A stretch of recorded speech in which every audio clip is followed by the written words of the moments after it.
day, Neckbeard cornered me at my place of business, told me a whole bunch of god-awful that-happened stories, set off all kinds of red flags, and asked for my Facebook. When I never had him on Facebook, he came back. Setting, late 2015 in a plus-size women's fashion boutique shop. The cast, fake names applied, me, then 22-year-old plus-size gal working in plus-sized women's fashion boutique shop. Vanessa, store manager. Team mum, absolute saint.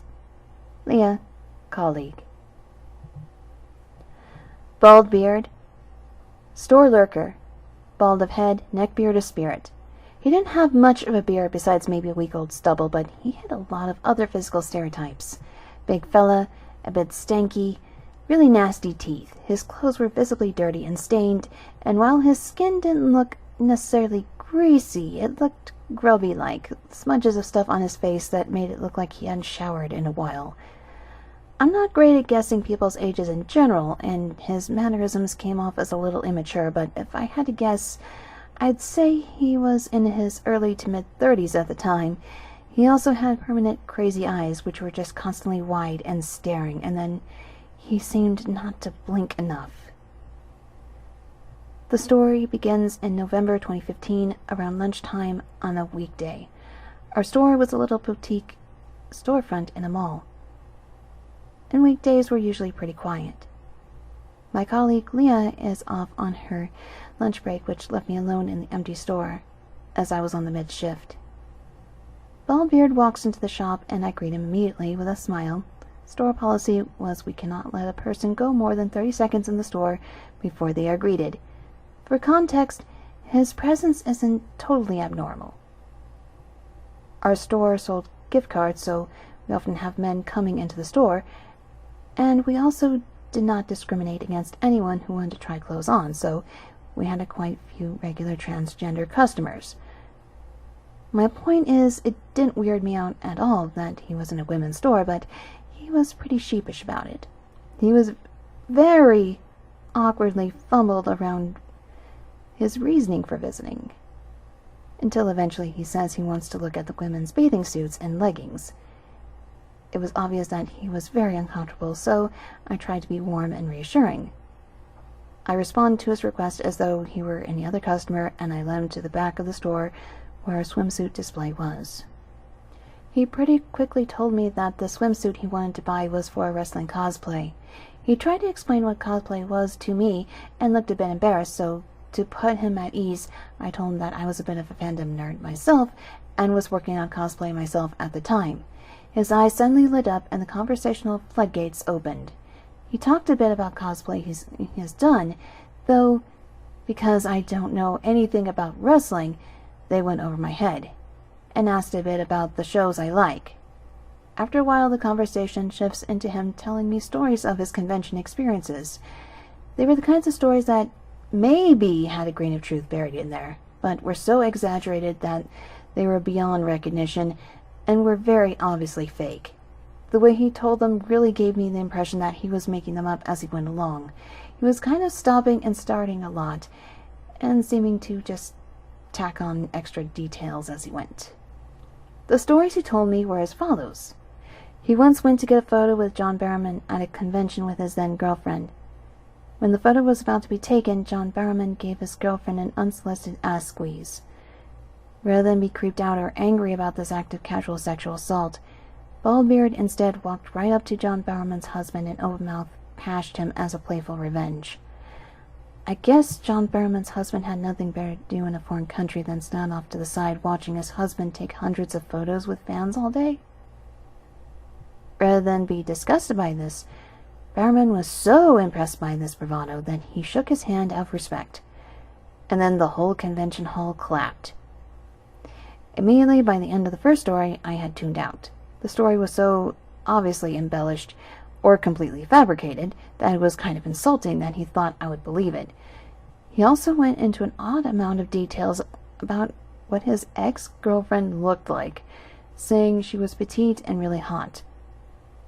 I was mentally begging for the interaction to be over so he'd leave, because he was also making me a little uncomfortable. He was standing really close to me and kept inching towards me when I tried to shuffle back.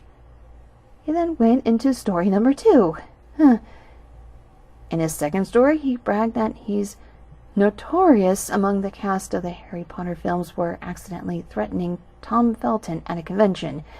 According to him, before the second Deathly Hallows movie came, he saw Tom Felton walking past him at a convention, so he said in a sing-song voice, "You're going to die soon," in reference to the upcoming film, which his character does not die, so I really don't understand the joke anyway.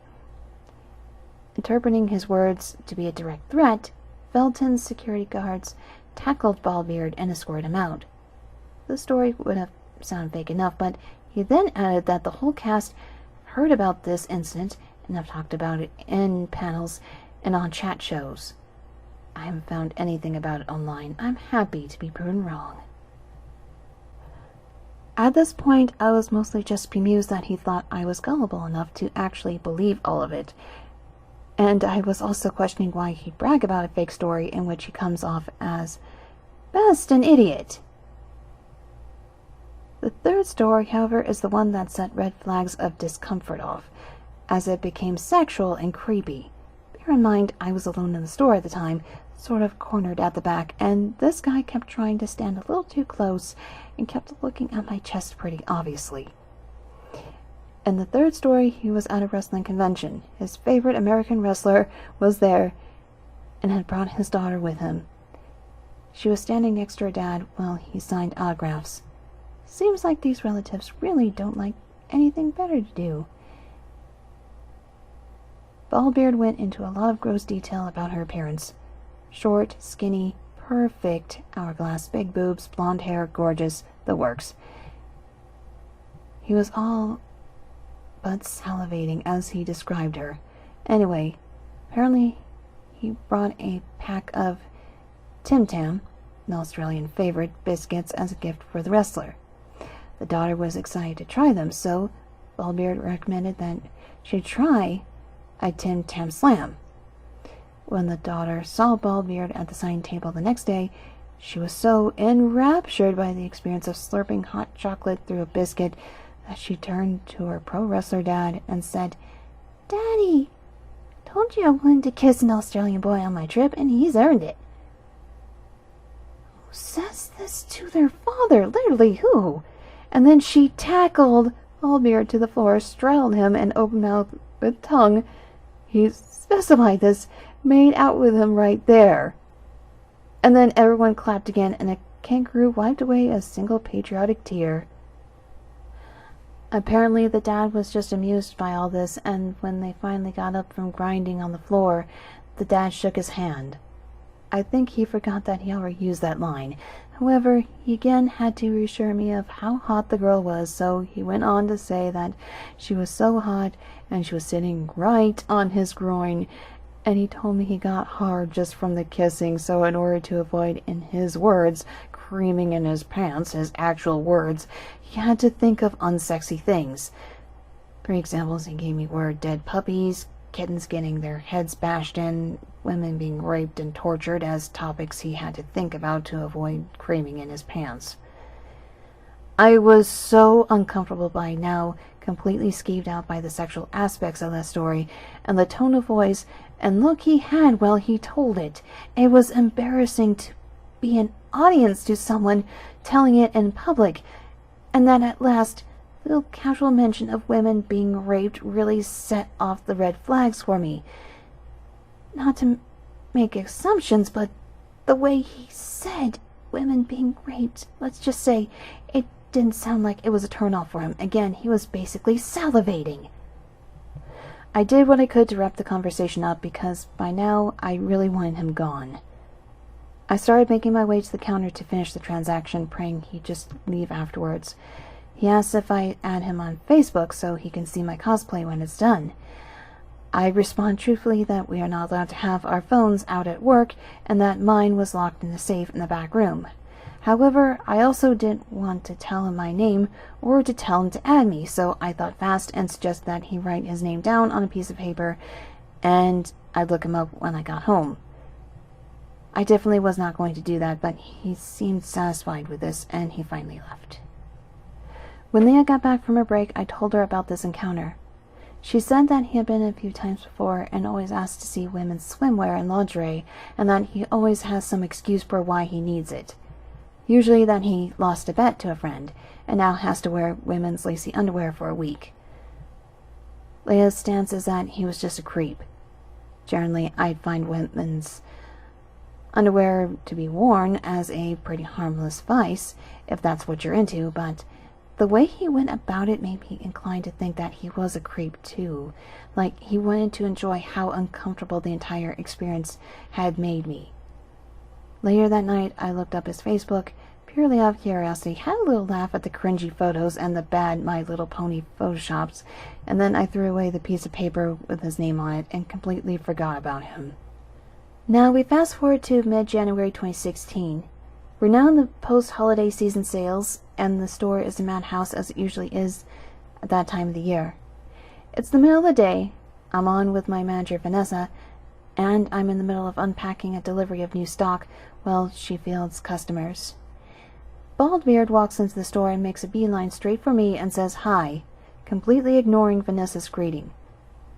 I'm friendly back to him because it's my job, but I try to make it obvious that I'm in the middle of unpacking stock and don't have time to talk. Vanessa is watching me protectively from across the store because he just kind of stands there quietly while I'm unpacking boxes for quite a while, just watching me. After a few minutes, he suddenly says, "Oh, I found you on Facebook." This was weird to me since I genuinely never got any friend requests from him. I also never told him my full name, so I don't know how he'd be able to look me up. My first name would have been on his receipt last time, so he could have found that out easily if he thought to look, but I definitely never told him my last name, so I was pretty confused by his statement, to say the least. I just replied, "Oh, okay." He asked me, "Did you get my friend request?"